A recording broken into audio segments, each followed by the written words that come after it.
buenos días Pedro, buenos días Lenín. Hola. Buenos días, eso que está ahí en pantalla, ¿qué es? Se quedó pegada la pantalla ya. No está saliendo en nuestro stream. Ahora sí. Ahora sí. Se quedó pegado Leiner tempranito en la mañana. ¿Cómo están? Buenos días, sean bienvenidos a su programa Ni tan calor ni con dos pelucas. Hoy estamos felices porque nuestro vino tinto ganó el día de ayer, por eso lo vamos a estar hablando en el espacio correspondiente en este programa, que normalmente es al final.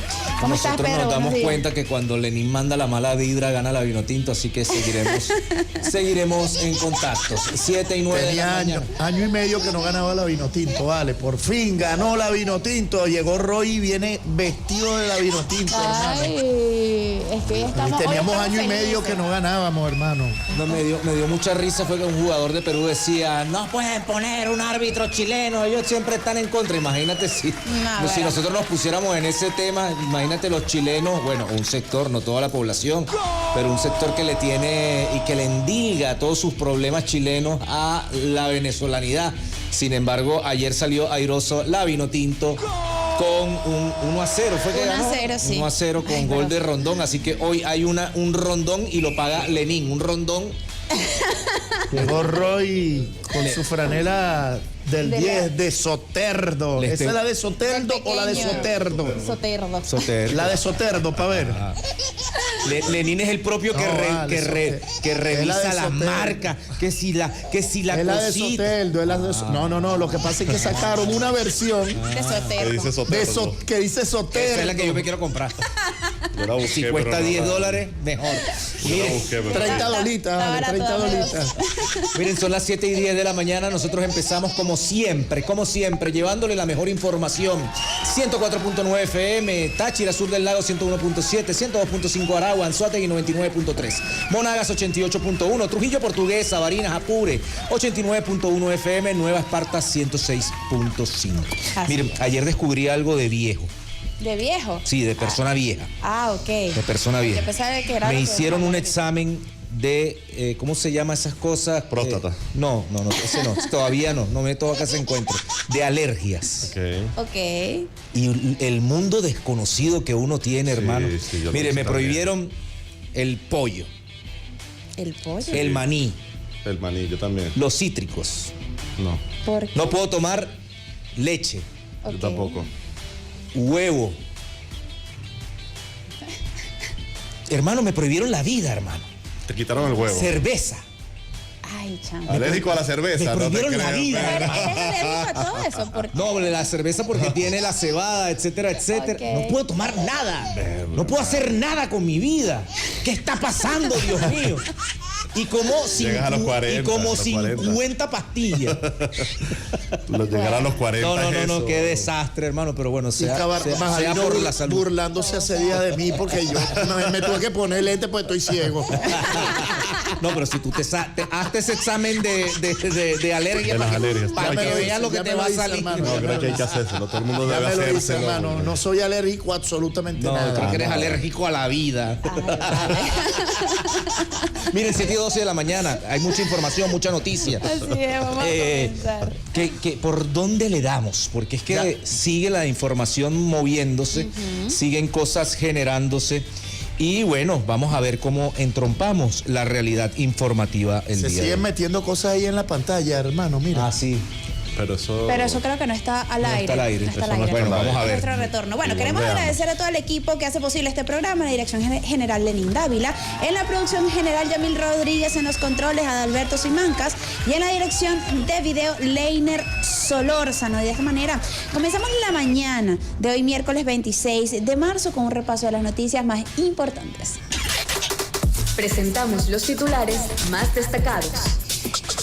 Garantizada la suprema felicidad de los abuelos y abuelas con la activación de centros integrales en el país, con el objetivo de fortalecer la gran misión abuelos y abuelas de la patria y de garantizar una mejor calidad de vida y una suprema felicidad social. El presidente de la República, Nicolás Maduro, inauguró este martes 2 centros para los adultos mayores y destacó la consolidación de los movimientos de círculos de abuelos y abuelas en todo el país. A propósito de esto, Pedro, ¿viste? Donde se priorice el bienestar de nuestros abuelos. Escuchamos palabras del presidente. Métanme en un círculo de abuelos, ya, mi vida no se merece más. Escuchamos al presidente el día de ayer. Nuestra generación sabe y tiene conciencia de la importancia de la organización, ¿verdad? Nosotros tenemos conciencia de cuando nuestro pueblo estaba totalmente desorganizado, donde nadie apoyaba a nadie, donde reinaba el sálvese el quien pueda, donde nadie, menos un gobierno, le tendía la mano al que lo necesitaba. Jamás, eso no se veía. Al revés, pues, si le puedo dar una patada, le doy una patada, ¿no? Donde nuestros abuelos y abuelas, los adultos mayores, eran invisibles para el Estado, para el gobierno, y lamentablemente comenzaban a convertirse en invisibles para la sociedad.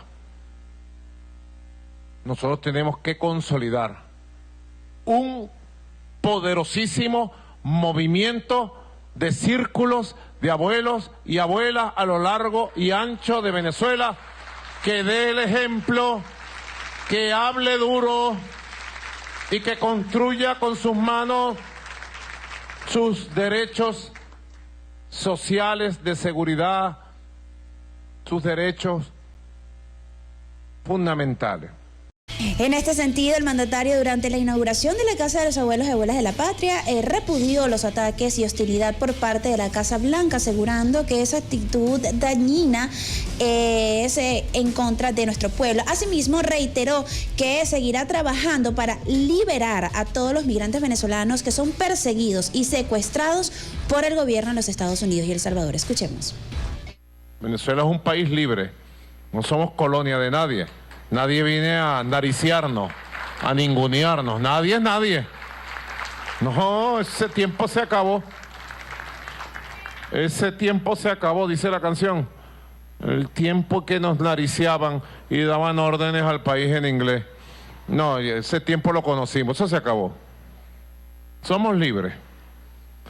Y nuestro mensaje siempre ha sido, vamos a tener relaciones de respeto, de cooperación, de comunicación. Pero allá decidieron agredir al mundo entero. Y la extrema derecha fascista de aquí les impuso un plan de agresión primero a los migrantes, que los están persiguiendo, deteniendo, desapareciendo.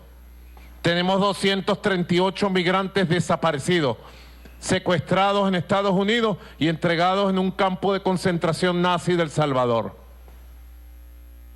Estamos allí haciendo todas las acciones legales. Un grupo de abogados metió un recurso de habeas corpus ante la Corte de Justicia del Salvador. En Estados Unidos, grupos de migrantes están haciendo recursos legales, pero los están persiguiendo. Donde aparecen, los capturan, los humillan, los patean, los secuestran. Yo voy a seguir abogando, empeñado y perseverante como soy, para rescatar del secuestro y liberar a todos los venezolanos y venezolanas que están presos en los Estados Unidos y a los muchachos del Salvador. Asimismo, el jefe de Estado, Nicolás Maduro, instó al gobierno de Donald Trump a dejar a un lado las mentiras que están diciendo que fue el plan de gobierno de Venezuela para invadir Estados Unidos con la mal llamada Banda del Tren de Aragua. En ese contexto, aclaró que la extinta Banda del Tren de Aragua sirvió a los intereses de la extrema derecha. Escuchemos. Nosotros quisiéramos que el gobierno de Estados Unidos dejara a un lado las mentiras que está diciendo. Ellos dicen que hubo un plan del gobierno venezolano para invadir Estados Unidos y que lo invadimos con la mal llamada Banda del Tren de Aragua. El Tren de Aragua, United States Intelligence, se dice así, para que entiendan. La Banda del Tren de Aragua sirvió a los intereses de la oposición que ustedes han apoyado en Venezuela. Iván Duque, presidente de Colombia, se llevó a las bandas criminales, incluyendo la Banda del Tren de Aragua, de Venezuela para Colombia, y de ahí la diseminó. Leopoldo López, con Gilbert Caro, dirigía las relaciones con la Banda del Tren de Aragua personalmente y bastantes grabaciones tiene el FBI. Bueno, yo me recuerdo quisiéramos... el plan en un momento determinado de Freddy Guevara y Gilbert Caro de lo que se iba a llamar la fiesta caraqueña. La fiesta. Y la fiesta caraqueña no era más que el querer habituar también a la población venezolana. Yo recuerdo que en un momento determinado uno no podía pasar por el Paraíso o por las autopistas adyacentes porque el coqui andaba vuelto loco disparándole secuestrando carro. Una vez le disparó a una ambulancia, después sacaron a un muchacho, un mototaxi que lo tocó meterlo en el puente, digamos, que colinda en esa zona para que no cayeran los disparos. Esa fue la gran fiesta caraqueña. Desde ahí fue el empalme con este tipo de manifestaciones delincuenciales, en donde obviamente el enlace, ellos tienen un grupo de abogados, tienen un grupo de comunicadores y tenían un grupo de malandros. Y esas fueron las manifestaciones que también se dieron en el Valle. ¿Te acuerdas en el Valle? ¿Te acuerdas al médico que le quitaron la moto y después hicieron un acto para devolvérsela? Para devolvérsela. Así como que diciendo como eran malandros buenos, Sí, ¿no? sí, malandro bueno. Montaron todo un montaje, ¿no? Sí, casi montan una fundación de caridad y bueno, y había que darle, digamos, un reconocimiento a través de cualquier tipo de esas organizaciones que entregan premios a cada rato a María Corina Machado y Edmundo González. Yo no sé para qué sirven esos premios. Sin embargo, bueno, ya está el presidente con la línea clara. Llevaron a Donald Trump al despeñadero. Le otorgan la responsabilidad al señor Rubio para que él supuestamente imponga los aranceles a los países que comercian con Venezuela, que comercian petróleo con Venezuela. Y ahí, bueno, ahí va a empezar la locura. Después de que se genere un desastre como el que se va a generar, porque no solamente es que te coloquen impuestos o aranceles si comercias con el petróleo venezolano, no, es que si tú eres de China y comercias con eso, los productos que lleguen a los Estados Unidos van a tener una serie de restricciones comerciales o la imposición de esos aranceles. Es decir, si tú le vendes a ellos cocada, si le vendes pan, si le vendes huevo, entonces eso tendría aranceles también a cualquier país que comercie. Yo me imagino que a los huevos no, porque si llegan a Estados Unidos, como no hay allá. Uno llega con un montón de huevos y te los agarra. Los huevos no tienen aranceles. Te los quitan. Es que los Estados Unidos nunca han tenido huevos, hermano. Mira, por cierto, unos cobardes. A propósito de lo que decía el presidente, muchos movimientos salvadoreños, sociales salvadoreños, de abogados, no solo en El Salvador, sino en los Estados Unidos también se han pronunciado al respecto. Por ejemplo, hace el 25, o sea, ayer, se cumplió el 45 aniversario del martirio de Monseñor Romero. San Arnulfo Romero, además. Vinculado también su asesinato a la oposición venezolana, al Matacuras, y a Edmundo González también, ¿no? Edmundo está metido en esa vuelta. Hicimos, dice aquí, @la Chiltota, de un movimiento social de El Salvador, hicimos presencia en la misa de conmemoración en Washington, D.C., para honrar su legado, denunciando los 3 años de régimen de excepción que mantiene a miles de salvadoreños inocentes en la cárcel, y además oraron por los venezolanos presos allá para que sean liberados. Así que estos movimientos sociales de El Salvador activos, súper activos, en solidaridad con Venezuela. Así es, porque a propósito de la solidaridad con Venezuela, China rechaza aranceles de Trump y defiende la soberanía de Venezuela. China condenó de manera contundente la nueva arremetida del presidente de Estados Unidos, Donald Trump, quien impuso un arancel del 25% a cualquier nación que compre petróleo o gas venezolano. El portavoz del Ministerio de Asuntos Exteriores chinos, Wang Jiakun, rechazó esta decisión calificándola de ilegal y una grave injerencia en los asuntos internos de Venezuela. Durante la rueda de prensa, el diplomático chino denunció que Washington abusa de las sanciones unilaterales ilegales y de la llamada jurisdicción de brazo largo para afectar la soberanía de otras naciones. Asimismo, alertó que esta medida no solo perjudica a Venezuela, sino también a empresas y consumidores estadounidenses, asegurando que no hay ganadores en una guerra comercial y que la política de Trump provocará pérdidas económicas. Asimismo. Bueno, ya está China. Ajá. China está diciendo muchas cosas, está planteando muchas cosas, está viendo el escenario por el cual discurren este tipo de pretensiones. Bueno, lo dicen, ¿no? La política exterior del brazo largo, de enemistarte inclusive con tus aliados, pelearte con Canadá y diciendo que es el Estado 52, pelearte con Groenlandia, pelearte con México, que es uno de los proveedores, digamos, no solamente de mercancías, también proveedores de mano de obra, de gente que mueve la economía en los Estados Unidos. Mientras tanto, y mientras hay una especie de aporofobia, de miedo, de rechazo a la pobreza, a la gente que le va a echar un camión, están, para que usted quiera, si quiere acceder, la Visa Gold, que cuesta $5 millones, así que usted tendrá derechos adquiridos ahí, de repente alguna rumba con Elon Musk y Jeff Bezos, para que pueda beber de la fuente de, digamos, los beneficios que trae esta visa. Así que bueno, seguimos. A propósito de Estados Unidos, John Bolton se pronuncia sobre la gestión de Donald Trump. Es una aberración en la política estadounidense, su capacidad de causar daño es enorme. John Bolton se refirió a la gestión del republicano Donald Trump y señaló que es una aberración en la política estadounidense. Su capacidad de causar daño es enorme, así lo informó este martes el político norteamericano, quien se desempeñó como asesor del magnate en su anterior mandato. En una dura crítica del ex asesor de Trump, representa la existencia de una clara crisis en Estados Unidos. En este sentido, Bolton alertó que la reacción exagerada europea podría proporcionar la masa crítica necesaria para hacer estallar a Occidente. Es hora de dar un paso atrás y reflexionar, precisó el político estadounidense a través de una publicación en un mensaje en su cuenta de la red social X. Así mismo, 7:25 de la mañana, 7:25 de la mañana, sabemos que usted está por ahí ya llevando a sus hijos al colegio, ya moviéndose. Hoy amaneció, ayer hizo calor, ¿no? Ayer fue un día de calor horrible, Dios mío. Pero bueno, pero en la noche pegó frío. Pegó el fresquito.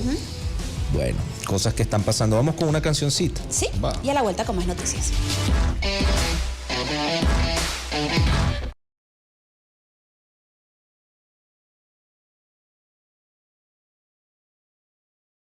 Hasta ahora ya tenemos nuestro primer contacto internacional, ¿sí? ¿Para dónde nos vamos, Pedro? Nuestra brújula informativa se mueve directamente hacia España. Estamos allá con el señor Pascual Serrano desde Europa. Y ahora Venezuela News se mueve a España. Hola, Pascual. ¿Cómo te va, hermano? Hola, Pascual. Buenos días. ¿Cómo estás? Todo bien. Qué risueño les veo. No, qué sueño, hermano. No, para nada. Estamos felices. Ayer ganamos, además. Ayer ganamos en la Vinotinto con el partido de Perú-España. Pusimos a comer a papas a la huancaína a Perú. ¿Cómo estás, hermano? Cuéntanos las noticias. Venga, vamos. Bueno, la primera es que parece que las sanciones a Venezuela al final nos van a caer a los españoles. Bueno, como saben, España se veía afectada por el anuncio de Donald Trump de un arancel a todos los países que compren petróleo a Venezuela. Es decir, pagaríamos un 25% más a todo lo que exportemos a Estados Unidos por nuestro delito de comprar petróleo venezolano. Hay que recordar que ahora España está comprando a Venezuela más petróleo que nunca en los últimos 20 años. Estamos en la cifra de 3 millones de toneladas, ¿no? El crudo con destino a España se ha disparado además en el último año y ha subido un 120%. Es el 5% del petróleo que importamos aquí. Somos el tercer país consumidor de crudo venezolano por detrás de China y de India. Entonces, claro, ¿qué significan las sanciones de Trump? Pues le está diciendo a los agricultores españoles, a los productores españoles y a las petroleras españolas qué gasolina tienen que repostar y cuánto más van a pagar por ella. Y le está diciendo a España que si sigue recibiendo crudo venezolano, pues tendremos un castigo que supone para España 5.700 millones de dólares, que es el 25% del sobreprecio a todo lo que exportamos a Estados Unidos y que afectaría a 27.000 empresas españolas. Háganse una idea de que ese dinero es todo lo que el Estado gastaría en España en educación.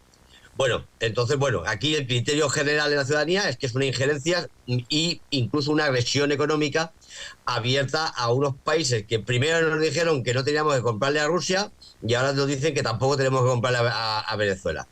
Bueno, pues en conclusión estamos viendo que Trump no está sancionando a Venezuela, sino que está sancionando a España y a otros muchos países, algo que ahora parece que algunos se darán cuenta. Y que quienes apoyan las sanciones contra Venezuela, pues estarán apoyando las sanciones contra España.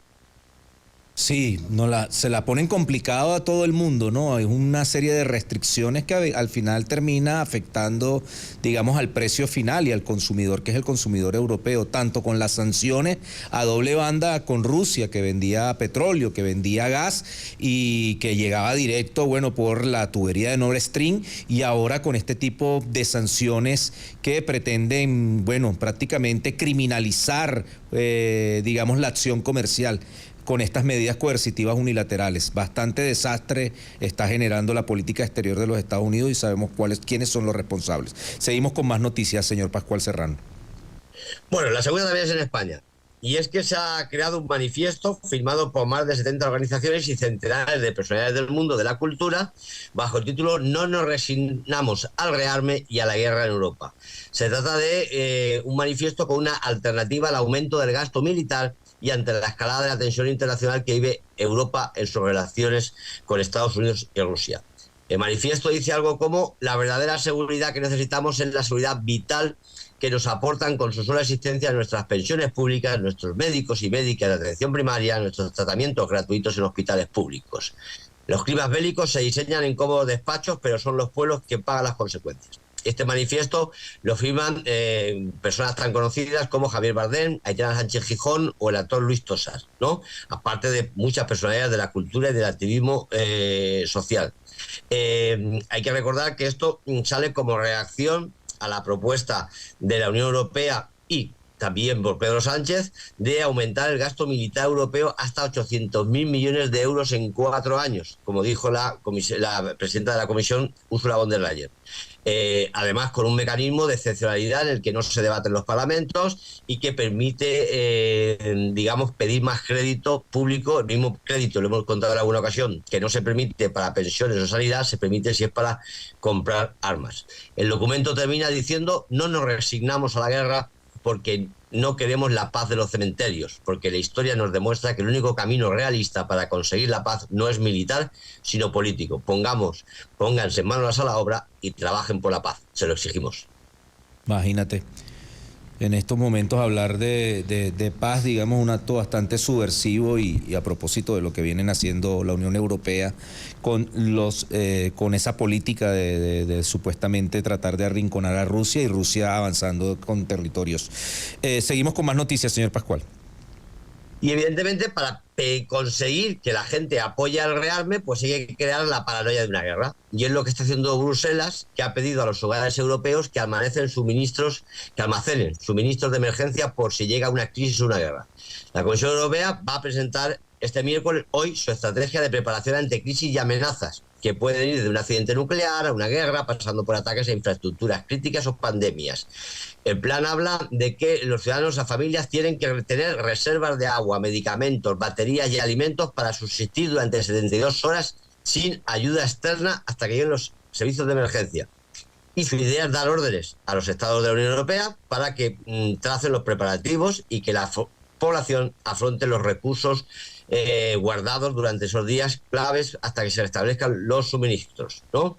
Cree que ese kit de supervivencia sería útil pues para guerras, ciberataques y cosas similares. Lo curioso, digo yo, es que las situaciones de emergencia en las que nos hemos tenido que enfrentar en España en los últimos años no han tenido nada que ver con guerras. Ha sido la pandemia, como el resto del mundo, o la DANA. Pero en cambio ellos siguen empeñados en que nos tenemos que preparar para la guerra.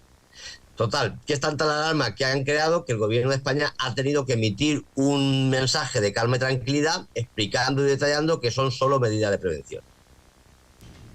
Bueno, ahí está esta otra noticia. Está moviéndose el mundo demasiado rápido y hay un grupo de personas y hay un grupo de elementos que llaman a la conciencia con respecto a estos temas, pero también la guerra. Bruselas pide que los hogares europeos almacenen suministros de emergencia por si llega una crisis o una guerra. Imagínate, están adelantando ese escenario bélico. Seguimos con la cuarta noticia de un político que en algún momento determinado andaba por ahí. Vamos a ver qué pasó con esta noticia y la Fiscalía francesa. Pues resulta que hay un presidente francés que llegó a la presidencia con el dinero de Gaddafi. Mira tú qué cosas. La Fiscalía de París ha pedido este martes una condena para el expresidente Nicolas Sarkozy por financiar su campaña electoral en 2007 con dinero del gobierno libio. El fiscal califica eso de un pacto de corrupción inconcebible, inaudito e indecente. Según él, eso le pudo permitir llegar al inicio y sería un resultado viciado de esas elecciones. También dice el fiscal que ese compromiso con el gobierno libio corría riesgo de coartar la soberanía francesa y subordinar a sus dirigentes a la influencia de Gaddafi y propiciar el enriquecimiento personal de algunos implicados. Dice que habla de la toxicidad de la relación entre políticos franceses, intermediarios, dirigentes de países extranjeros no democráticos que pueden conducir a las peores derivas. Bien, el proceso está previsto que se prolongue hasta el 10 de abril por esos delitos que podrían suponer para Sarkozy 375.000 euros de multa, hasta 10 años de prisión y la privación de sus derechos cívicos 5 años. Pero fíjense varias cosas curiosas aquí. Primero, que parece que cuando les interesa, también en Europa es delito recibir dinero extranjero para la campaña electoral, algo que se escandalizan cuando lo plantea el gobierno venezolano o el georgiano, ¿no? Pero cuando les interesa sí que también resulta que aquí también es delito. Y segundo, que cuando Gaddafi era amigo, les venía bien su dinero para las campañas. Luego ya fue enemigo y directamente lo matamos. No, y no solamente eso, después cuando ya estaban casi por tumbar a Gaddafi o en ese mismo tránsito, le pedían que guardara la plata tanto en Italia como en Francia de las reservas, etcétera, etcétera, y se quedaron con millones de dólares luego de la muerte de Gaddafi, ¿no? De ese paraje, esa ruta del dinero no sabemos en dónde quedó.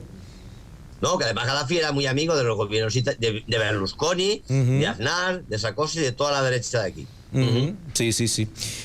Vamos con la quinta y última noticia a propósito de derechos humanos. Cuéntenos, señor Pascual.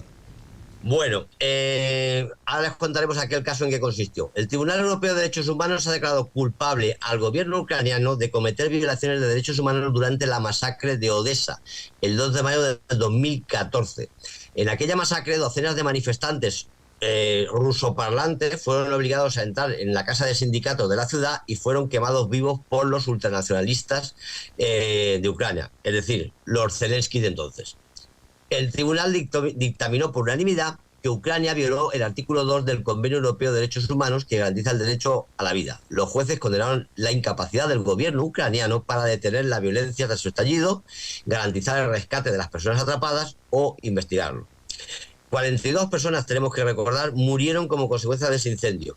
Fue el punto final de lo que se llamó la revolución de Maidán, que derrocó al presidente ucraniano electo democráticamente en un golpe de Estado respaldado por Occidente en 2014. Lo que ocurrió ahí es que había unos manifestantes a favor de la distanciamiento de Ucrania respecto a Rusia, que fomentaron un golpe de Estado contra el gobierno prorruso que había en Ucrania. Eso generó un conflicto con otros sectores de la población, manifestantes ante Maidán, que lo que querían era unas buenas relaciones lógicas y coherentes con su vecino ruso, y que además era ese sector de la población más cerca del este, prorruso, que hablaba ruso y que culturalmente era ruso. Eso generó un violento choque en el que los manifestantes pro-Ucrania, pro-independencia de Ucrania, los golpistas a favor de Occidente, pues persiguieron a los que estaban a favor de Rusia, que tuvieron que refugiar en un sindicato, en el edificio de un sindicato, y allí se incendiaron el edificio. Los bomberos recibieron instrucciones de no atender el incendio, tardaron 40 minutos en llegar, lo que permitió que murieran todas esas personas y que incluso los que saltaran por la ventana o escaparan fueran posteriormente asesinados por las hordas que había afuera, ¿no? Bueno, yo creo que eso va aclarando la historia y viene demostrando que la guerra de Ucrania no empezó hace 3 años, sino que empezó cuando empezaron a matar los golpistas ucranianos con el apoyo de Occidente, empezaban a matar a ciudadanos ucranianos que estaban a favor de tener unas relaciones normalizadas con Rusia. Así mismo es. Bueno, eso empezó en el 2014 y lo hicieron paralelamente. Estaba el Maidán por un lado, esas manifestaciones de calle simbólicas con muchachos con violines entregándole rosas a la policía mientras tumbaban y sacaban a la gente y quemaban edificios. Lo mismo hicieron aquí también en la sede de la DEN, del Tribunal Supremo de Justicia. Quemaron ese edificio y los niños, ahí había un colegio de niños y les tocó sacar a los niños porque se quemó prácticamente el primer piso ahí en Chacao. Pero mira esta frase a propósito de, digamos, los bemoles de la historia. Zelensky sobre Ucrania. Habrá luchado por todos y terminará sola. Si la próxima fase es una paz forzada, humillante, si Ucrania, Dios no lo quiera, se queda sola y si nuestros socios, por cualquier razón, no nos apoyan, entonces Ucrania caerá en una depresión. Habrá luchado por todos y terminará sola, afirmó el señor Zelensky. Ya sabe lo que le viene a Zelensky. Bueno, yo creo que quien terminará en una depresión será él. Claro, ese montón de plata que le dan, ese es el niño mimado. Tenía un sugar daddy que se llamaba Biden y bueno, le daba plata cada vez que iba, 5.000, 10.000, 15.000 millones de dólares cada vez que iba a los Estados Unidos. Bueno, señor Pascual, muchísimas gracias por su reporte a propósito del impacto de la noticia desde Europa. Nos veremos el día viernes. Atento. Gracias, Pascual. Gracias a todos. Vean esta noticia. José Brito a Orlando Avendaño sobre supuesta encuesta de venezolanos apoyando sanciones. Mojonero, cobero, mentira fresca y embustero. Así descargó el diputado opositor de la Asamblea Nacional, José Brito, al comunicador Orlando Avendaño, quien difundió en su cuenta una supuesta encuesta en la que se afirma que opositores dentro de Venezuela apoyan las sanciones criminales de Estados Unidos en contra del pueblo venezolano. En este sentido, Brito quien fue candidato por el partido opositor Primero Justicia, desmintió la publicación del medio estadounidense Miami Herald, que cita el activador comunicacional de la inhabilitada María Corina Machado. Ay, papá. Bueno, esto lo tocamos el día de ayer, de esa encuesta de maletín que la sacaron a través de unos PowerPoint. Esas son unas láminas de PowerPoint que sacó este mojonero, como lo dice Brito. Ajá. Aunque ya él tenía ese apodo de Mojorlando, que no se lo pusimos nosotros aquí. Lara Faría. Eso lo puso el adeco Daniel Lara Faría. Imagínense ustedes que Lara Faría, que es un adeco, o sea, lo llaman Mojorlando, ya se puede imaginar lo que es este señor, un total vendedor de humo. Un mentiroso compulsivo, mitómano compulsivo, Orlando Avendaño. Y bueno, ya salieron incluso hasta opositores nacionalistas como José Brito a decir que bueno, que es un cobero y un mojonero. Esta semana van a sacar una encuesta en donde el 100% apoyan que los venezolanos estén secuestrados en El Salvador. Sí, 99% apoyan que los venezolanos... Que le meta preso a venezolanos. Y que no les dé comida, que los ponga a hacer un puente, que los ponga a hacer una ciudad, que los ponga a hacer la otra cárcel gratis para que él cobre $200 millones. Son capaces de que metieron a 238 personas, que ya se está moviendo también en el ámbito jurídico, ya se puso y se interpuso un recurso de habeas corpus ante la Corte Constitucional o la Corte de Justicia. Ya las manifestaciones en El Salvador en defensa de los venezolanos también se está haciendo vida. Ya un montón de organizaciones, Izquierda Unida, movimientos de solidaridad, antifascistas en Costa Rica, en Italia, se están moviendo por la defensa de estos migrantes porque es una violación a los derechos humanos desde donde usted la vea. Sí. Por la óptica que usted la vea, desde el prisma ideológico que usted tenga. A usted no lo pueden llevar a un país en donde no cometió un delito y le cercenen sus derechos humanos, salga inclusive barberos, porque es que además, yo me acuerdo de esos videos que hacía, hay que hacer como un montaje en audiovisual que hacía María Corina, porque toda la campaña de María Corina van a volver. Toda la campaña de María Corina es van a volver, tranquilo. Entonces, mi papá está por fuera, tranquilo hijo, los vamos a traer, sí, los vamos a traer a una cárcel. Mi papá está en El Salvador. Desgraciada. Está bien, criminal. Los vamos a traer a una cárcel, tranquilo que ya tenemos la cárcel preparada para tu papá, para tu mamá, despreocúpate. Ahí los vamos a poner a hacer actividades, van a aprender aprender peluquería, van a aprender a hacer puentes, van a aprender a hacer cárceles gratis, cercenados sus derechos humanos. Esa fue la campaña de María Corina y este es el desastre que generaron estos personajes. Por eso no salen a la calle, por eso no se mueven y por eso sacan estas encuestas de avendaño del 70% apoya las sanciones, el 90% aceptan que Bukele agarre a esas personas y que sin necesidad, ni siquiera sin una prueba, puedan ser llevados a la cárcel en el otro país en donde no cometieron delito. Es que, desgraciados todos ustedes. Bukele, me imagino en coordinación con estas ratas encabezadas por María Corina Machado, Bukele sabe que está metido en tremendo peo con esto. Claro que lo sabe. Claro, mira, esto puede acarrear denuncias ante la Corte Interamericana de los Derechos Humanos, denuncias de violaciones y de estas mismas violaciones ante la Fiscalía de La Haya. O sea Bukele, ante la Corte Penal Internacional. Justicia.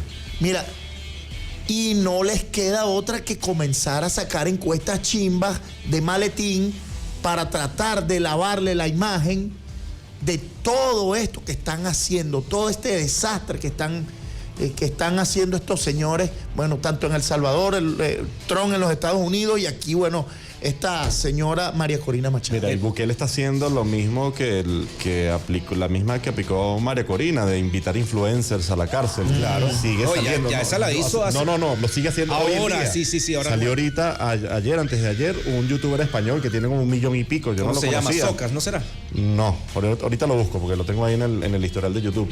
Lo vi completo, 1 hora. Y sigue llevando influencers para limpiar la imagen, ¿no? Lavar esa imagen, pero obviamente no mencionan nada de los venezolanos.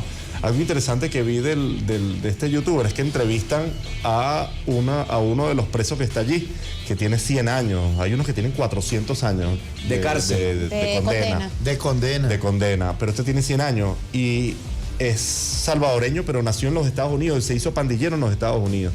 Gran parte de esos pandilleros que están ahí presos realmente vienen de Estados Unidos. Sí, o sea, se hicieron pandilleros no en El Salvador, no en El Salvador, sino en los Estados Unidos, fue donde se formaron esas pandillas. La gente, Marquito siempre, Dios mío, la gente siempre tiene que recordar que las maras salvatruchas es una...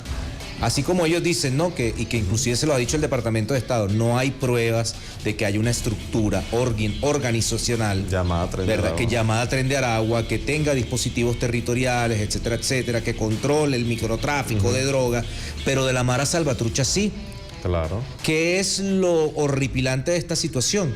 Que el señor Bukele, al malandro, al PRAN de la MS-13, lo dejó escapar, que es el señor Crop. Y ahorita le está diciendo a Donald Trump, por favor, envíamelo, porque el tipo está en Nueva York. Y puede hablar mal de él, y puede decir, sí, el señor me dejó salir por la puerta de la casa. Inventaron una supuesta huida. Es que Bukele y Noboa es la misma cosa. Es la misma. Allá los malandros, los narcotraficantes más fuertes salen por la puerta de la casa, de la cárcel, que es un señor ahí que se me olvidó ahorita el nombre de un narcotraficante ecuatoriano. Y ayer el Puma, no sé si vieron esa noticia, sí, el Puma el más Bukele y Noboa. Ojalá clonen a Milei y a Bukele. Que tenga un hijo para junto. cambiar el continente. No, lo que hay es que crear una isla de 10 metros cuadrados y mandar a esos desgraciados, a esos 3, para ver cómo se comen vivos. Donde metieron a Abimael Guzmán, ahí. Sí. En la celda donde metieron a Abimael Guzmán. Mira, pero a los dos. ¿Quién le puede hacer caso a este tipo, a este señor, el Puma José Luis Rodríguez? ¿Quién puede? O sea, un tipo que... ¿Tú te acuerdas la llamada telefónica con Ay, perdón.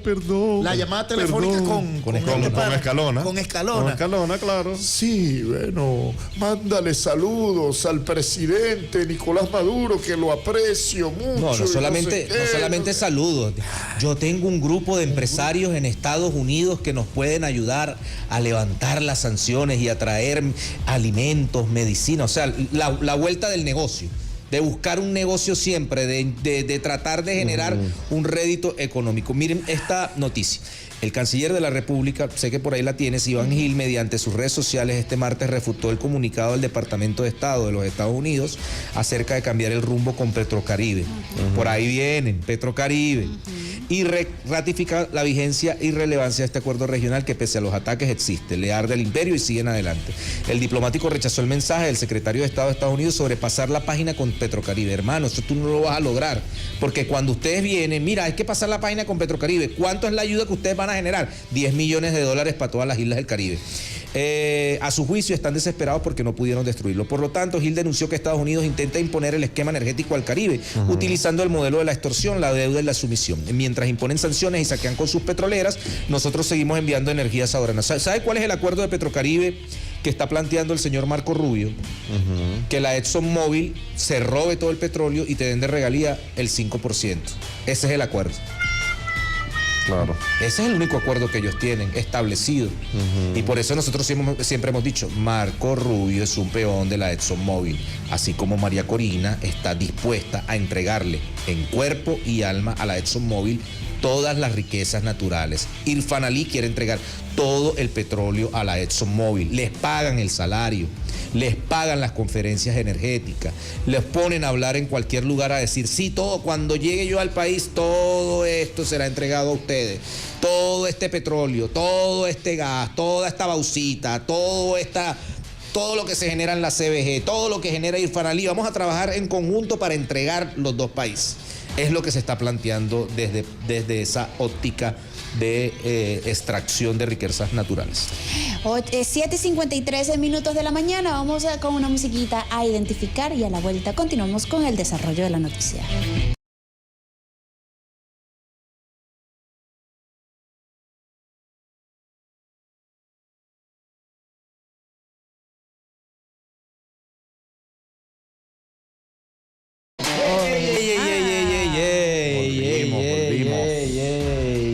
Cuidado ahí, Geraldina. Échate un poquito para este lado, mi vida. Ya va. Ajá, 8 y 9 minutos de la mañana. Tenemos acá a nuestra invitada en el estudio de Circuito BN Radio, Geraldina Colotti, periodista, escritora del libro La Comunicación Liberadora. Bienvenida, Geraldina. Bueno, una de las colaboradoras de este libro de Badel Hermanos, Comunicación Liberadora, participan Atilio Borón, Anaís Pérez Palacios, Carlos Aznares, Carmen Bojorquez, Enrique Ubieta, Fernando Buenabad, Gabriela Cultelli, Geraldina, Elena Salcedo, Ignacio Ramoné, Iñaki Gil de San Vicente, Irene León, José Ernesto Novaes, Laura Tafetani, Luis Delgado Arria, Luis Brito García, Michelo, Chema Sánchez y Verónica Díaz. Bueno, un buen team, ¿no? Sí, vale. Un gran team. Trabuco. Un gran trabuco. ¿Cómo estás, Geraldina? ¿Cómo te va? Cuéntanos. Bien, gracias. Cuando estoy aquí, siempre estoy bien. Pero cuando volviendo cuando va a Italia, ni hablar. Ahí empieza. Tranquila. ¿No? Geraldina, cuéntanos por qué en estos momentos apelar, digamos, al sentido crítico de la comunicación. ¿Qué está pasando? Bueno, antes de todo, uno tiene siempre que tener presente que la gran concentración monopólica a nivel económico, a esto sigue la gran fragmentación y concentración económica a nivel comunicacional. No es el contrario, ¿no? Porque a veces uno piensa que el gran poder mediático sea en sí mismo lo más importante, ¿no? Hoy podemos decir que estamos en una fase del capitalismo como un tecnofeudalésimo, donde el poder de la plataforma es ante de todo un gran poder económico que se cruza con arrogancia con el poder que hemos visto exhibirse a la toma de posesión de Trump. Ahí había todos los súper ricos que con arrogancia dicen nosotros hacemos lo que nos da la gana, golpean toda la ley nacional e internacional que ellos mismos pretenden que los pueblos fetichicen. Lo hemos visto con el genocidio en Palestina. ¿Cuántas resoluciones la ONU sacó para por lo menos contener un poquito, bloquear un poquito la colonización feroz del régimen sionista? Esta semana mataron 2 periodistas en Palestina, ¿no? Sí, bueno, nosotros aquí hemos hecho una campaña por la liberación de Alex Saab. Ellos secuestraron, torturaron a un diplomático con gran arrogancia porque, por supuesto, hacen lo que quieren a nivel internacional, operación de piratería donde la legalidad, como las mal llamadas sanciones, ¿no?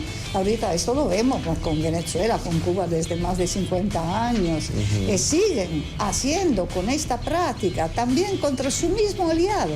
Lo vemos con la Unión Europea, ¿no? Los tiburones no conocen amigos. Lo que pagan, que todos los costos son los pueblos, porque somos nosotros en Europa que estamos pagando los costos de la guerra contra Rusia, de las llamadas sanciones.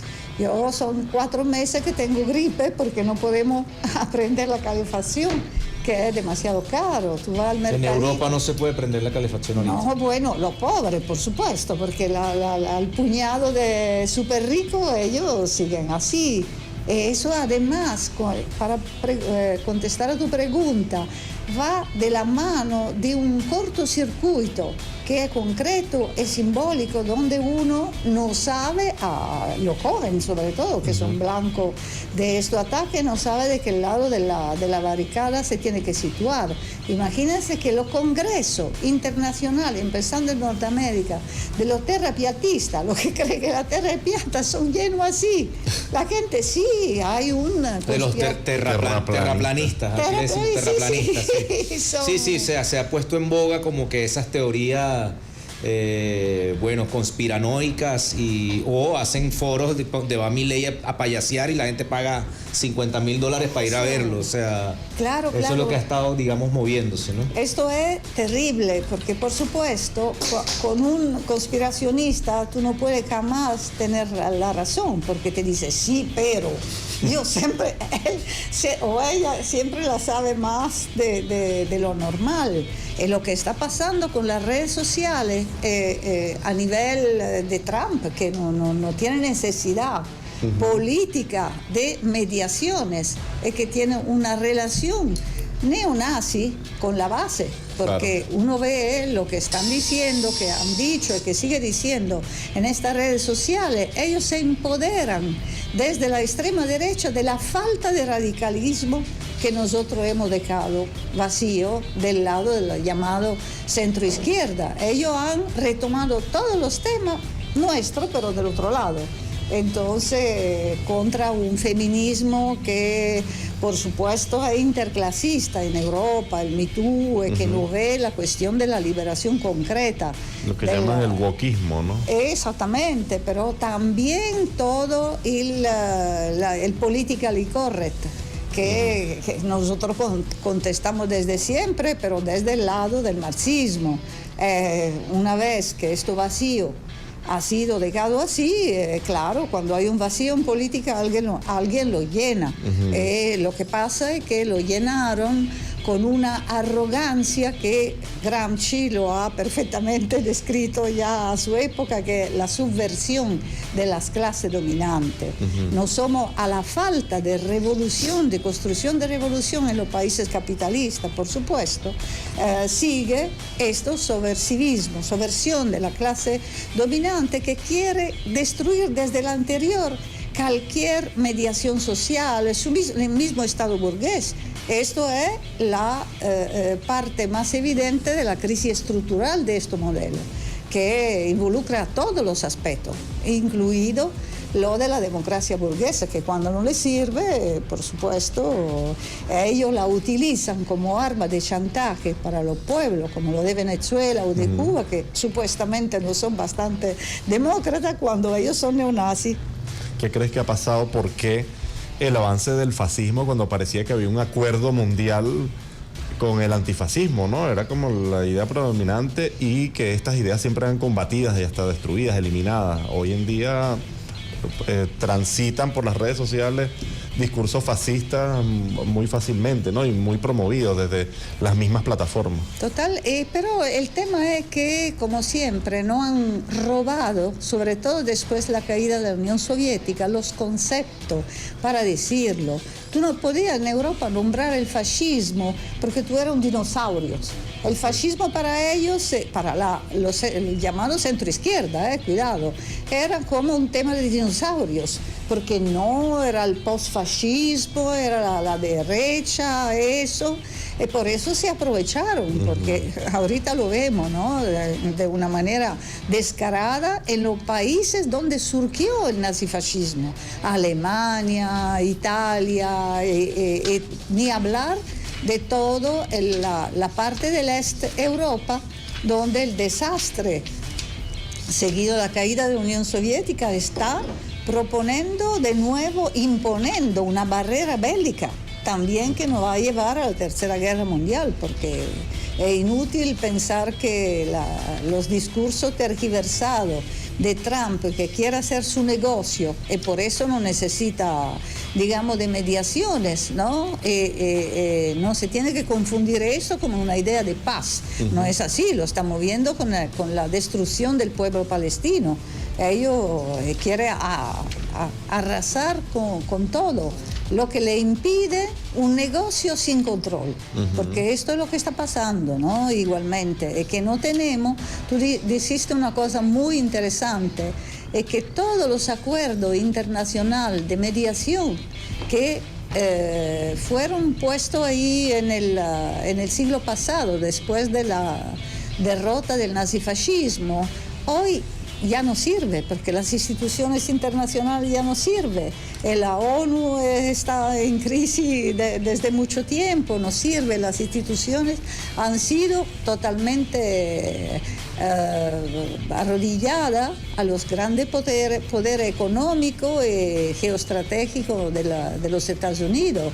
Y la Unión Europea, bueno, es la unión de los banqueros, de los ricos y del complejo militar industrial. Asimismo, en la ONU este año se votó, o fue el final del año pasado, que fue el año como en donde se da ese cambio, ¿no? La votación que propone Rusia siempre contra la glorificación del nazismo, el neonazismo y prácticas similares.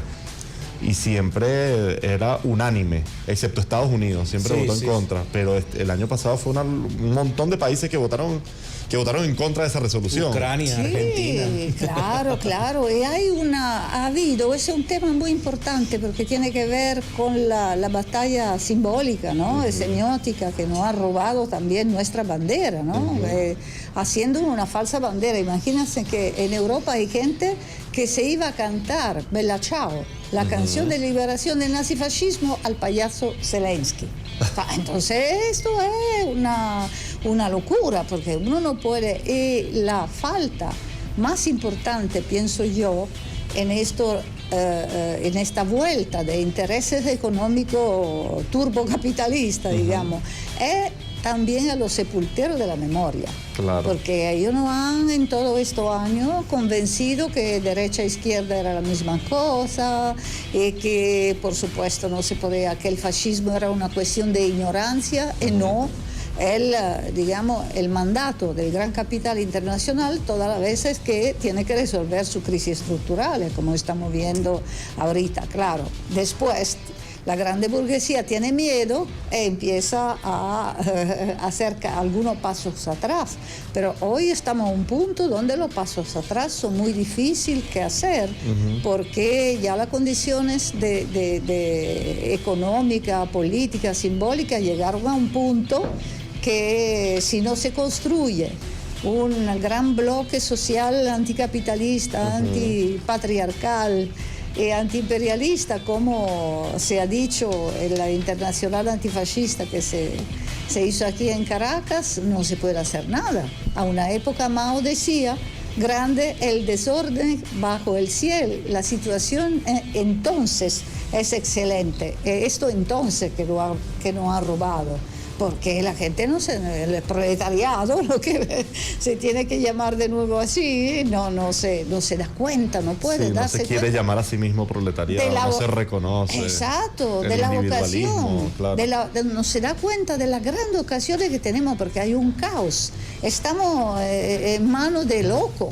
O sea, no es solamente un tema, digamos, de los grandes tecnócratas como hemos tenido en Europa hasta ayer y todo. Es un tema de loco, porque este señor está totalmente fuera de control. El otro Elon Musk de hablar. Claro. O sea, la Meloni, ¿no? Meloni, que es como parece una hija de Elon Musk, ¿no? Como eso es muy importante. De las pupilas de Elon Musk. Lo que tú estás diciendo de Meloni, ¿por qué es importante? Porque, ante de todo, el fascismo, cuando va al gobierno, siempre tiene máscara de respetabilidad.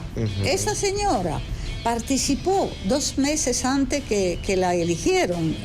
Cuidado, la eligieron con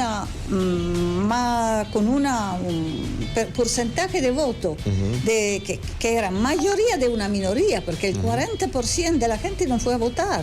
Entonces esto, es decir, hay mucha, digamos, desconfianza porque la gente sabe que va a votar pero no sirve para nada porque no decide nada. Esta señora, al primer congreso de Vox, donde se creó la Carta de Madrid, firmó junto con María Machado todo lo de Vox, por supuesto con Trump, primer mandato que estaba impulsando todo eso, esta Carta de Madrid, diciendo que era contra la Unión Europea, porque siempre gritando, yo soy una madre, soy esto y eso.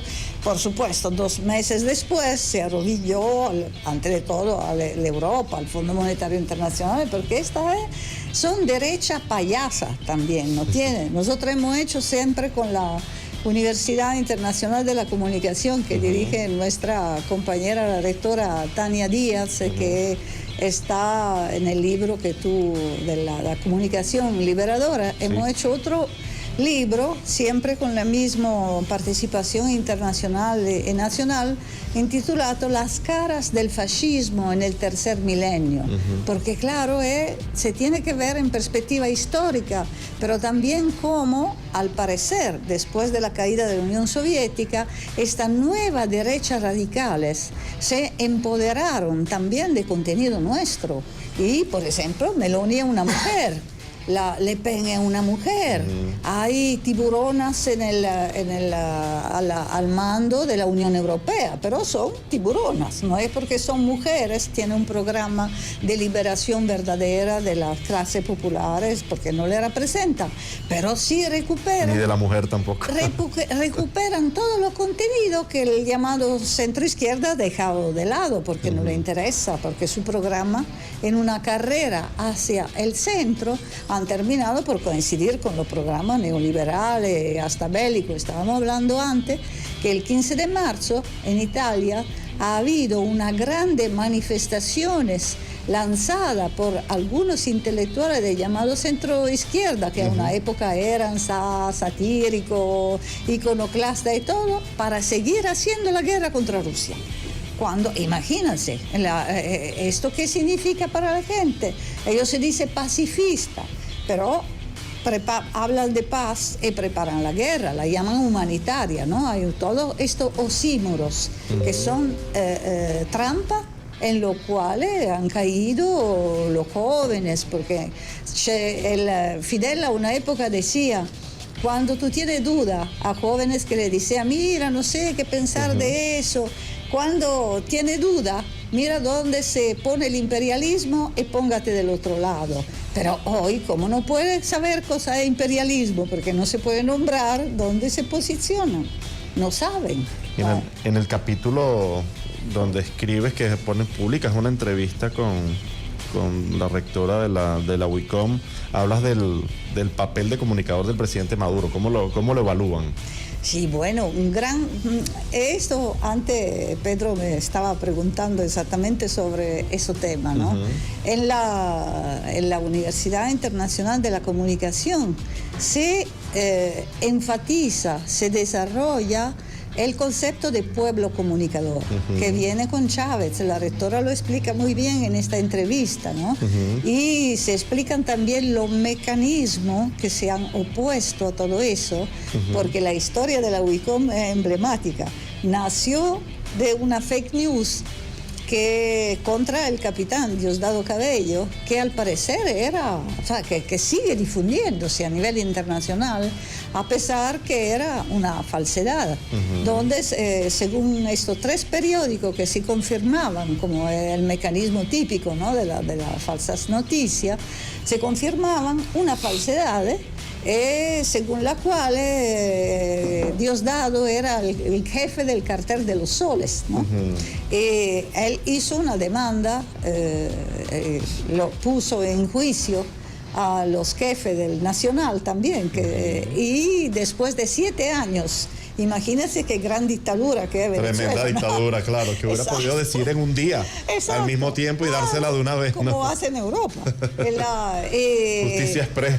El capitán no ha tenido razón, entonces los dueños del Nacional, que estaba donde está hoy la UICOM, habrían tenido que entregar mucho dinero. Entre tanto, el señor se había ido en Miami diciendo que no tenían dinero, y Diosdado pensó de entregar, no para sí mismo, de entregar estos locales, son maravillosos, al pueblo, para que el concepto de pueblo comunicador pueda desarrollarse más. En eso camino nosotros vemos que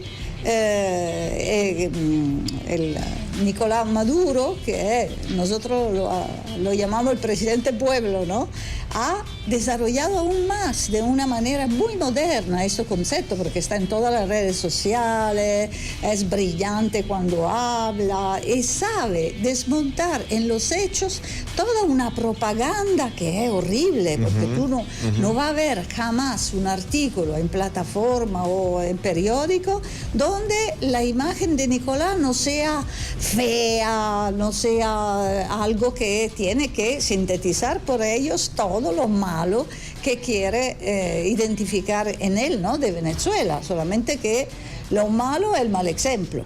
Esto es claro, porque evidentemente cuando uno dice que el socialismo ha fracasado en toda su forma, nosotros aquí en Venezuela se demuestra que no es así, contra el viento se marea, porque yo no sé qué más ha tenido que sufrir un presidente, como en el caso de Nicolás. Claro. De todo. Yo estuve aquí desde que me entregaron el pasaporte, que terminé mi condena, vino siempre aquí en este país, viendo todo. Estuve aquí cuando ha habido el sabotaje eléctrico. Ahorita mañana en la UICOM empieza el precongreso sobre la inteligencia artificial.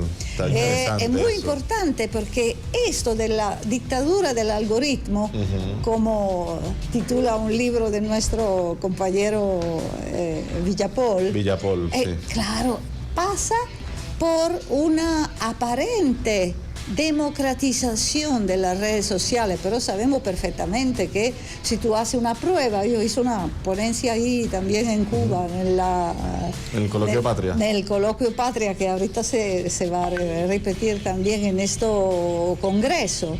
¿Cómo? Efectivamente, si tú, por ejemplo, dices a la inteligencia artificial, hágame una proclama nazi, ellos te lo hacen con el mismo estilo. Hágame una proclama comunista, ellos te lo hacen con el mismo estilo, pero hay algunas cosas que tienen que ver con Nicaragua, con Venezuela, con Cuba, donde el algoritmo responde a su dueño, claro, y tú no vas a conseguir ninguna información que te permita de reflexionar. Por más que la alimentes, que dice que se autoalimenta, no, siempre tiene unos preconceptos ahí total, claro, guardados y responden a sus ¿Cuándo amos, empieza ¿no? el foro de la mañana, inteligencia artificial? Mañana el precongreso, porque creo que el congreso será en octubre. Pero esto se sigue preparando también otras actividades que en la UICOM han sido, como tú sabes, lanzados en el tercer Congreso de la Comunicación, que tiene que ver también con la cátedra del informe McBride, que se ha ya empezado a cargo del profesor Fernando Buenabad. Ya estamos a la tercera etapa en estos días, creo es el 28 de nuevo. Eso es muy importante porque desde la institución también de la UICOM, que es una institución popular, pero es una institución porque es una universidad, viene con esta propuesta, el informe McBride en los años 80, cuando ya empezaba a cambiar el mundo, ¿no? Pero todavía había una presencia fuerte en las instituciones como la UNESCO, también como la ONU. Se pusieron con este informe del premio Nobel McBride, que no era evidentemente un pasdarán del comunismo, pero se pusieron criterios muy avanzados contra la asimetría también del mundo entre colonialismo y países que se habían liberado, que quisieran seguir en el camino de la liberación, donde el tema comunicacional era bien clarito un eje de la posibilidad de cambiar el mundo y de contarlo de otra manera, ¿no? Fuera de los grandes monopolios, retomar estos temas desde la WICOM es retomar la palabra del pueblo comunicador. Mira, hazle publicidad al libro. ¿Dónde se consigue este libro? Se consigue, bueno, ante de todo en la WICOM, pero también en digital, donde también en la web de la WICOM, pero si se quiere en papel, pues, comprarlo también en papel. Allá en la sede de la WICOM, en Los Cortijos. Coedición a Los Cortijos, sí, es una coedición de la WICOM con Badel Hermanos, como tú has dicho. Siempre se tiene, hay otro programa interesante que se están haciendo en los diplomados, en la maestría ahí. Vemos que cada vez más el concepto de comunicación como organización y alfabetización, formación de formadores, articulación de proyectos, en ese país tan desarrollado que desde que Chávez habló, desarrolló el concepto de pueblo comunicador. Esto ha sido retomado varias veces de Maduro, con todo, no solamente su programa, pero también la manera de contrahegemónica de hacer comunicación, haciendo pasar algunos conceptos en la práctica, porque siempre es la práctica. Nosotros vemos que en Venezuela, a diferencia de otros países de América Latina que no han tenido bastante confianza en el pueblo organizado y consciente, aquí con el Partido Socialista Unido de Venezuela, que por supuesto siempre uno tiene que tener una forma de organización adecuada a los tiempos.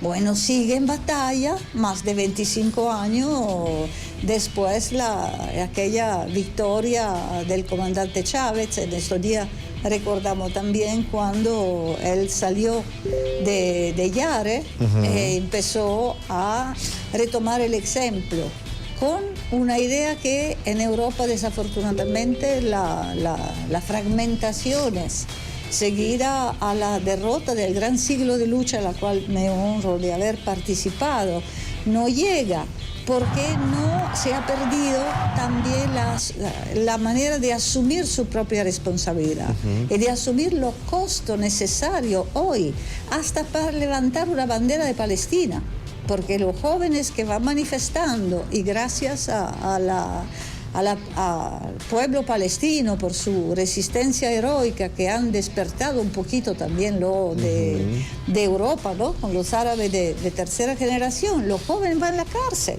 porque no se puede. A propósito de inteligencia artificial, como el régimen sionista, el segundo o tercer polo tecnológico muy avanzado.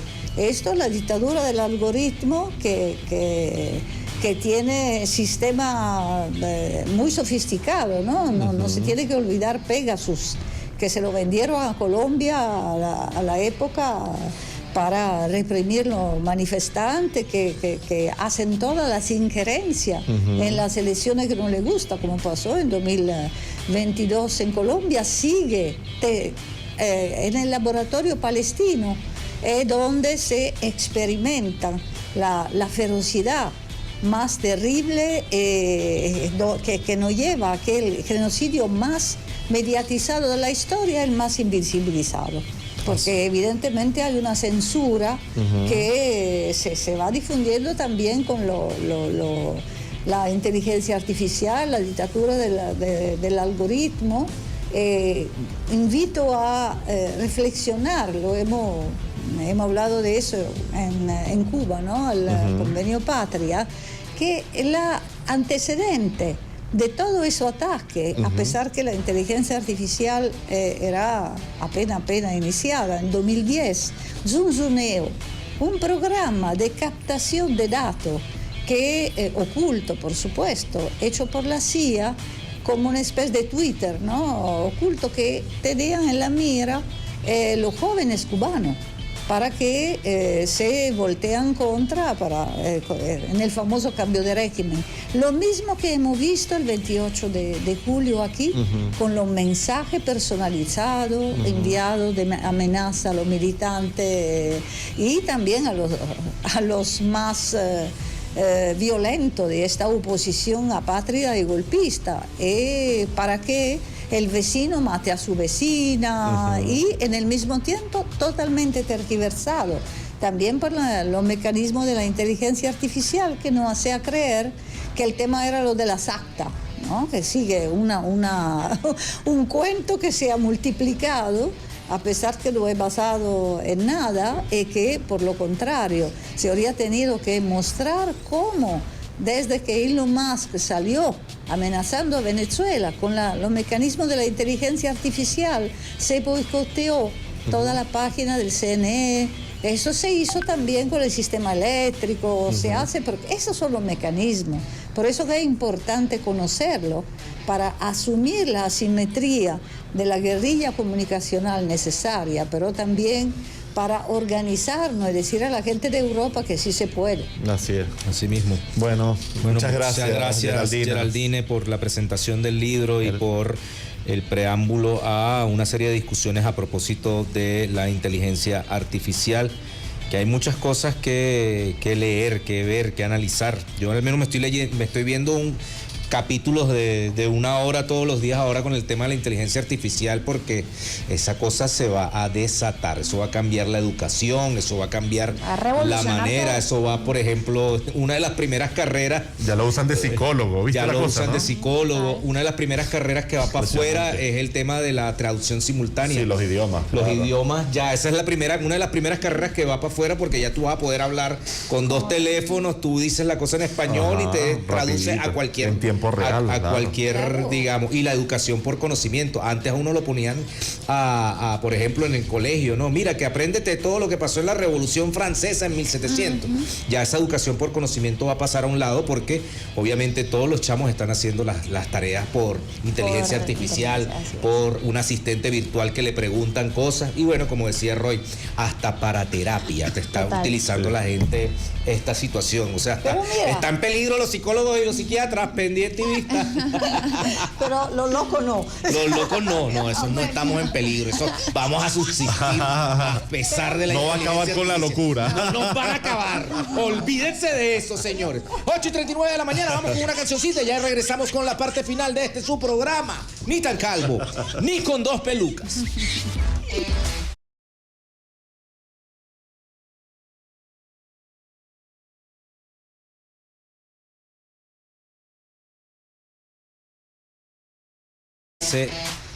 El sol no se puede bloquear.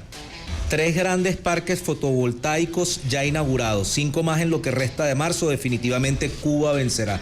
Bien, le ha tocado apelar a la energía solar para poder, sortear, digamos, estas situaciones con respecto al tema del bloqueo energético. Son varios bloqueos los que se generan, pero lo que no han podido bloquear es el bloqueo a nuestras conciencias. Así es.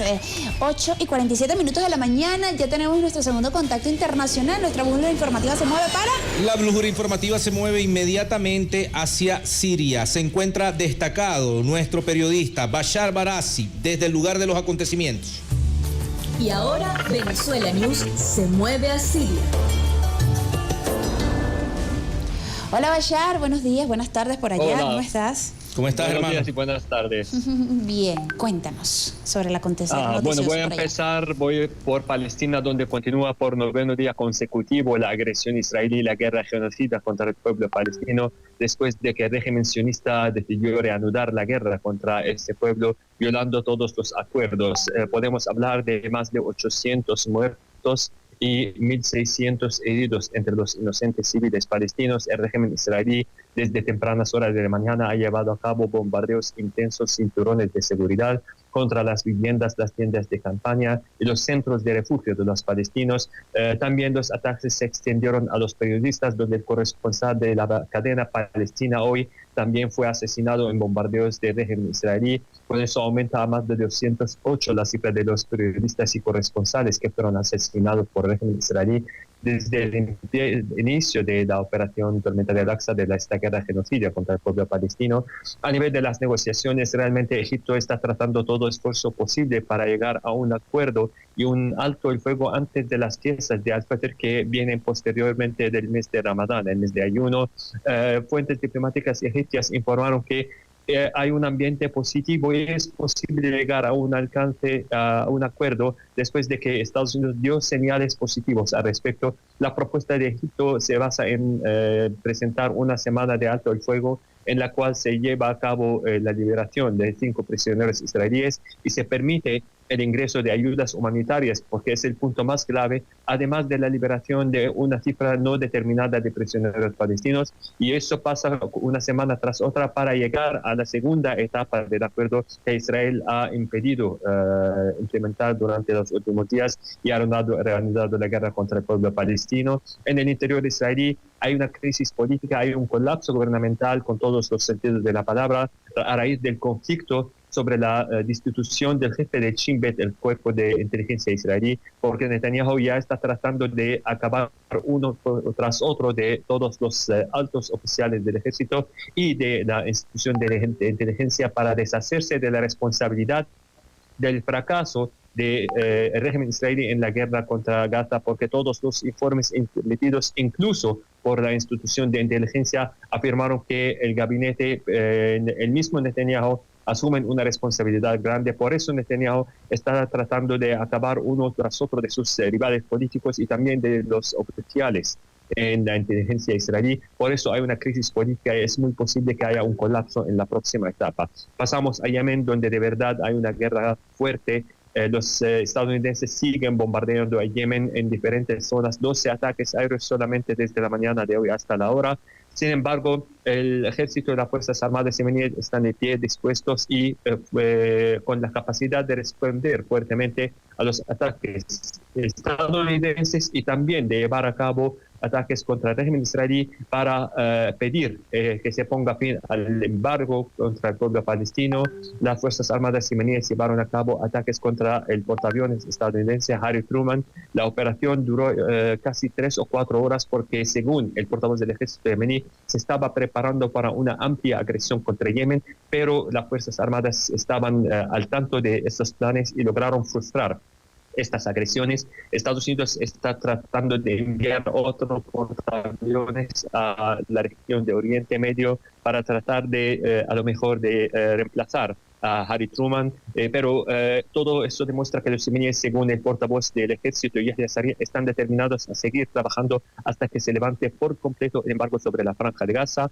Pasamos a Irán, donde los iraníes han traído una sorpresa a los enemigos durante las últimas horas. La televisión estatal iraní transmitió un video que revela una ciudad subterránea de misiles de diferentes capacidades y alcances. Realmente es una ciudad grande y demuestra un mensaje de fuerza de Irán en esta etapa de amenazas y del intercambio de acusaciones entre Irán y sus enemigos, Estados Unidos y Israel, en esta región.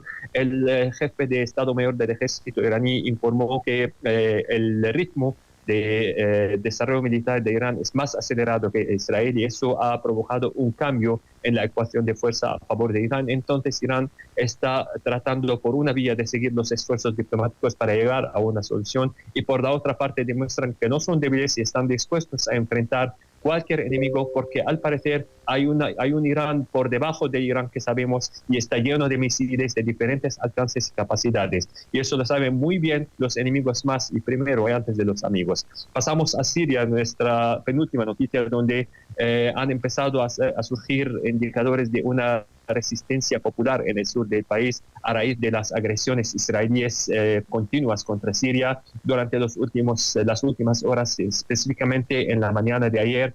un grupo de jóvenes sirios han empezado a interceptar a las patrullas israelíes en el sur de Siria, lo que provocó una respuesta dura por el régimen israelí. Para responder a un grupo de muchachos tuvieron que traer tanques, cazas, helicópteros, provocaron una guerra completa y causaron desplazamiento de 350 familias ante el silencio de la comunidad internacional, y deja que Israel haga lo que le dé la gana en esta zona, en Siria, en el Líbano, en Palestina, y siga amenazando al pueblo palestino también en la Franja de Gaza. Nuestra última noticia es Turquía, donde la situación de verdad ha empeorado bastante a nivel de la estabilidad, con las enormes manifestaciones que salen en este país en apoyo al gobernador y al alcalde de Estambul, Imamoglu. Realmente esta crisis se está intensificando con el paso de los días, y hasta el momento no existen señales de la retirada de las masas de las calles que exigen la liberación de Imamoglu y que tenga el derecho de presentarse en las elecciones en competencia con el presidente Recep Tayyip Erdogan. Bueno, Bashar, muchísimas gracias por este reporte a propósito de una situación que no deja de dar noticias a veces muy fuertes. El asesinato de 500 personas la semana pasada en un bombardeo inmisericordia, y la muerte de 2 periodistas. Se siguen cobrando la vida de periodistas y la comunidad internacional no dice absolutamente nada frente a esta barbarie. Exactamente, realmente la cifra de los periodistas ha aumentado mucho. Hay un ataque sistemático contra todo lo que intenta transmitir desde la Franja de Gaza, y eso tiene como objetivo tratar de impedir la cobertura de las masacres, del baño de sangre que enfrenta la Franja de Gaza y también de la hambruna que sufren los palestinos y la guerra de agua. Hemos visto 800 muertos en menos de 9 días. Es una cifra aterrorizante. Más de un tercio y más de 40% de ellos son niños. Hay una guerra sistemática también contra la nueva generación palestina. Ellos buscan acabar con el pueblo palestino entero y enterrar la resistencia para que no tenga que pasar por la nueva generación y para que no tenga una continuación. Bueno, Bashar, muchísimas gracias. Ya aquí se nos está cortando bastante el tiempo por este análisis noticioso a propósito de las noticias que se desprenden desde allá. Estaremos en un nuevo contacto con Venezuela News Radio, la casa matriz desde acá, desde Caracas. Caracas, Siria, siempre en contacto noticioso. Seguimos. Buen día. 8:55 de la mañana. Sí, tenemos que despedir, pero no podemos despedir el programa el día de hoy sin antes leer un mensaje del presidente Nicolás Maduro en honor a nuestra Vinotinto. ¿Qué partido nuestra selección Vinotinto? Esta victoria 1-0 en el Mundial de Maturín, en el Monumental de Maturín ante Perú, nos da un impulso muy importante en las aspiraciones mundialistas. Venezuela sigue perseverando y triunfando en equipo. Vamos, muchachos. Ahí está el presidente de la República pronunciándose con esta victoria de la Vinotinto. Búscate una cancioncita ahí de la Vinotinto, pero movida. Mira, y recordar que hoy es 25, no me vayas a colocar la de la chama pavosa esa. Soy de la calle por siempre. Porque después que, ay, me voy del país, nos están persiguiendo. Nos están persiguiendo. Después vuelve con su cara bien lavada. Pero estaba aquí hace días, grabó en el avión que le hizo Rutaca a la Vinotinto. Se vino vuelta a la patria. Pues de la calle por siempre. Todos esos chapas, es que son muy brutos. Bobos es lo que son. Brutos y bobos. Recordar que hoy es 26 de marzo y en el año 94 Chávez salió de la cárcel a hacer su campaña para la presidencia. Sí, señor. De Yare a Miraflores, señores. Así es. De Yare a Miraflores. 8:57. Ajá, esa es la del rapero, ¿no? ¿Cómo es que se llamaba ese rapero? Acapela, ve. Dale, nos despedimos. Chao, Hasta ¿no? mañana. En la canchita de tierra, desde los llanos, los barrios y las praderas, nacen las futuras leyendas de tu bandera, Venezuela. Mira mi vino tinto, es un sentimiento.